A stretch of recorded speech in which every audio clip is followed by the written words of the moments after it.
I do want to say this, and one of the reasons I got involved in politics, in fact, the reason I got involved in politics, is disability services. I wouldn't be a politician, or I certainly wouldn't have been a politician at such a young age. Was my brother not born with autism? Did I not see the struggle that my parents, particularly my mother, went through in trying to fight for services, fight for answers, and the loneliness that my family often felt as well. And that's why I'm absolutely determined to prioritise disability issues, to prioritise the needs of carers in our country as well. And I've had those conversations with so many people right across Ireland.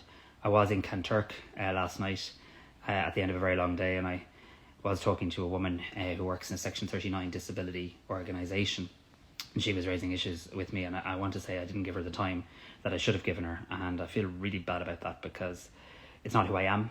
It's not what makes me tick.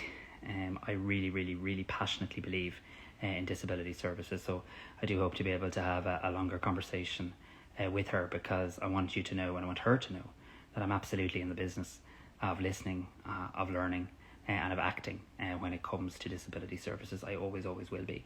And what I specifically